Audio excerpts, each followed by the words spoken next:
for tuning in. As always, this is Tony Reeves, and we're back for another edition of Reeves' Point of View. Today, I want to talk to you about being mindful of who is hiring you. Now, this is going to sound goofy as you hear, but I want you to give some thought to this. Whenever you get the opportunity to get hired, you go through the interview process, you get the opportunity to apply, and of course, you're really excited about getting on board with the job. So, of course, you're doing everything to present your best foot forward. But remember, when they're hiring you, you're also agreeing to work for them. It's not just a one-way street. It's a two-way street because they're offering you the ability for employment, and in return, they're going to pay you. So they're offering to hire you, but you're also offering to work for them. Why is that important? Because when you're in the midst of the interview process, in addition to all the other bells and whistles and so forth like this, you need to be mindful of not only, how much you're going to get paid, what the leave is looking like, what type of benefits they have, what retirement. Those are your bigger things. But the other thing that you need to be mindful of is, what is the culture like? How do the people respond to the job? Now, let's just be clear. A lot of times you can't find this out when you're on the outside looking in. But if you have the ability to do some research, like if you have a headhunter or something like that, find out from the headhunter. If this is a large company, see if you have the opportunity to, depending on where it is, maybe you can kind of scope out what the work environment looks like. If you have the ability to engage in social media groups, find out if somebody's actually worked at the place before. And just kind of get an idea of what the culture is like. More importantly, think about the culture from the standpoint of what works best for you. Because what happens a lot of times is that when we find ourselves looking to get hired and looking to go into an employment situation, we automatically adapt to whatever the culture is that's going on. Now, that's not saying that's a bad thing. What I'm saying is that when you're adapting, you have to ask yourself, what is it that may not be something you're willing to compromise? Now, don't get me wrong. If you're just going into the workplace for the very first time, you might not know.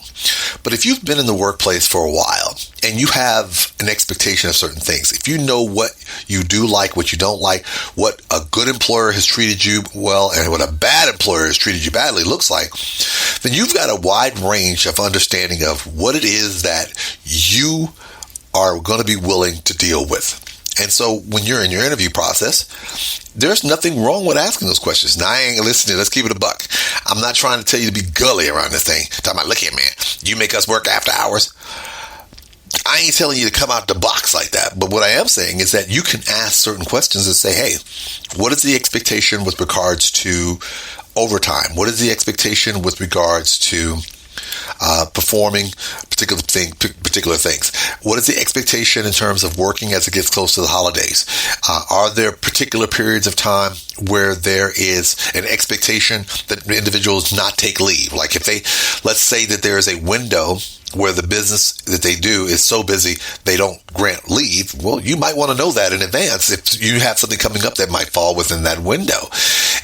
What is their policy with regards to certain things in terms of certain activities? Maybe there's some religious activities you want to get in. Maybe there's some things with your kids. Maybe just as a whole, you want to get an idea of what it is that they expect from all of their employees and what are they prepared to do in return.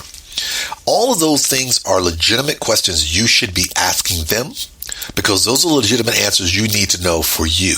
Because once the honeymoon period wears off of working for an employer, then you're going to have to settle into the reality is this is where you're going to be for about a minute, depending on how long you're going to be there. And you need to know, and you need to be mindful if this work environment is one that's going to work out for you in the long run or work out for you in the short run. All right, everybody, as always, thank you for tuning in to another edition. As always, you can hit me up at anthonyreeves.com and check out all my various platforms of social media, as well as content providing, like purchasing a book and signing up for a newsletter or checking out my blog. But as always, I'd like to end this show with my favorite question of the day. Are you ready for the Anthony Reeves experience?